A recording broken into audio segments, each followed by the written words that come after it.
Assalamualaikum warahmatullahi wabarakatuh. Alhamdulillahirabbil alamin. Pada kesempatan kali ini berjumpa kembali bersama Bapak Muhammad Fuad Sadili. Nah, di pertemuan sebelumnya kalian sudah mempelajari mengenai sistem akresi pada organ ginjal. Tentunya kamu sudah mempelajari mengenai bagian-bagian ginjal, proses penyaringan darah untuk menghasilkan urin ya, tentunya. Nah, pada pertemuan kali ini, khususnya pada bagian kedua ini, Bapak akan membahas mengenai sistem akresi pada organ hati. Nah, di mana organ hati ini di samping berperan penting untuk sistem akresi, hati juga berperan penting di dalam sistem pencernaan tentunya ya. Nah, jadi untuk kali ini kita akan bahas mengenai hati yang berhubungan dengan sistem akresi. Nah, jadi di sini walaupun berhubungan dengan sistem pencernaan, hati juga berperan penting di dalam sistem akresi. Di mana hati itu mengekskresikan zat warna empedu yang disebut dengan bilirubin.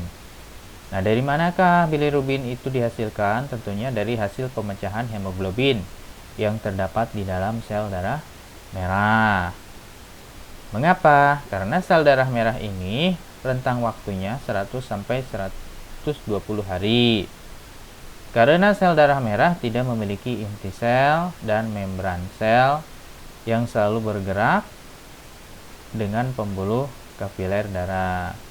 Oleh sebab itu, sel darah merah ini tidak bisa membentuk komponen yang baru untuk menggantikan komponen yang rusak. Jadi si sel darah merah ini tidak bisa beregenerasi seperti sel-sel pada umumnya. Maka dari itu si sel darah merah ini harus dirombak kembali, dipecah kembali ya, untuk dihasilkan sel darah merah baru. Tentunya zat-zat hasil pemecahannya itu ada yang dibuat menjadi zat warna empedu yang berhubungan dengan sistem ekskresi.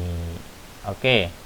Nah, di sini hati ini merupakan kelenjar terbesar dalam tubuh manusia karena di sini masanya diperkirakan sebesar 2 kg hati manusia itu, yang terletak di rongga perut sebelah kanan ya, dominannya sebelah kanan di bawah diafragma. Oke. Di sini hati itu ya berdekatan dengan organ apa saja? Nah, tentunya di atas organ lambung ya, atau di atas ini ya, di atas organ usus tentunya ya. Karena di sini hati itu ya berhubungan dengan empedu karena tadi akan menghasilkan zat-zat yang diekskresikan ya, menghasilkan getah empedu ya. Tentunya ini akan menghasilkan zat warna. Kemudian dia juga ada saluran yang berhubungan dengan usus ya, halus ya, untuk berhubungan dengan sistem pencernaan. Nah, kali ini kita akan bahasnya berhubungan dengan sistem ekskresinya ya. Nah, di sini untuk penampangnya ya, ini bagian depannya hati ya. Ini lobus kanan ya, kecenderungannya lebih besar. Kalau lobus kiri itu kecil. Karena apa? Karena di sini ada organ jantung ya, tentunya di sebelah atasnya. Ini kalau sebelah belakang ya, inferior ya, anterior itu bagian depannya ya. Kalau dibalikan ya, bagian belakangnya di sini. Nah, di sini bisa kita lihat di sini ada lekuk-lekukannya ya, karena ya, bertumpangan dengan organ-organ pendukung yang lainnya ya, seperti itu. Oke. Nah, di sini secara umum keseluruhan ya, di sini fungsi hati itu banyak ya. Di samping yang paling pertama yaitu menghasilkan getah empedu ya, yang mengandung zat sisa ya, atau zat-zat yang masih berguna juga ya, dari hasil perombakan eritrosit atau sel darah merah tadi ya, di dalam limpa dan hati tentunya. Kemudian hati juga di sini berhubungan dengan sistem yang lainnya, yaitu menyimpan gula dalam bentuk glikogen. Jadi gula darah yang dari hasil proses penyerapan ya atau pencernaan tadi, nah itu hati juga bisa menyeimbangkan kadar gula darah, yaitu membentuknya menjadi glikogen atau gula otot. Kemudian dapat mengatur kadar gula darah sudah jelas ya. Dengan membentuknya gula menjadi gula otot, otomatis ya kadar gula darah bisa diatur ya. Kemudian tempat pembentukan urea ya.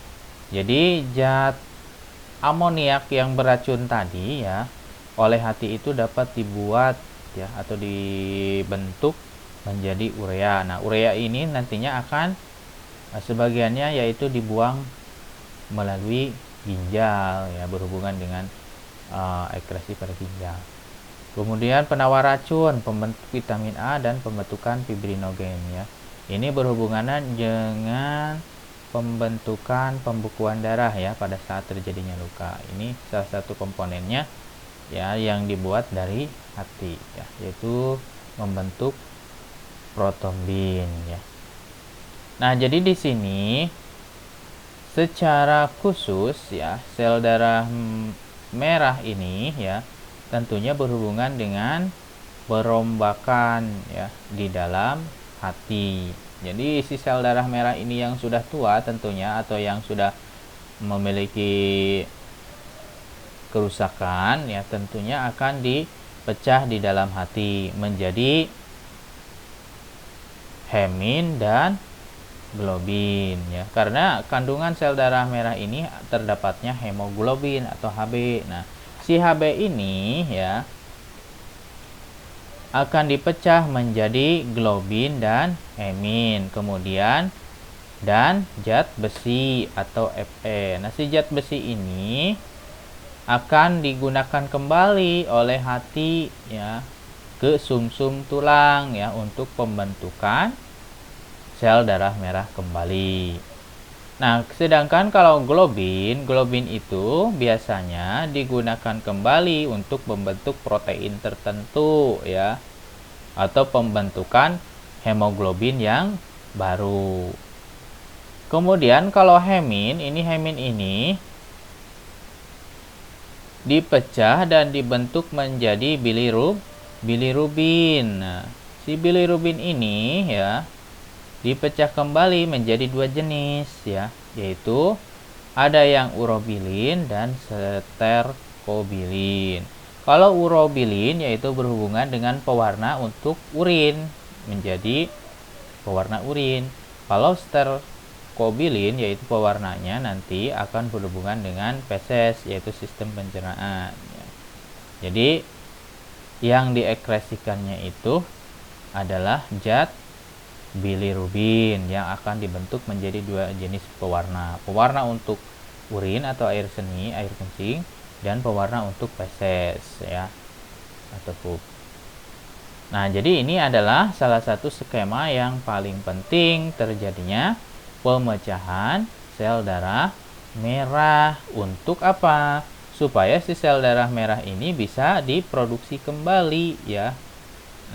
Kemudian zat sisanya itu bisa dibentuk atau diekskresikan menjadi zat pewarna untuk zat buang pada urin dan feses.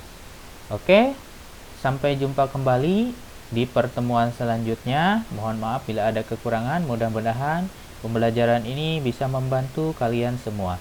Wassalamualaikum warahmatullahi wabarakatuh.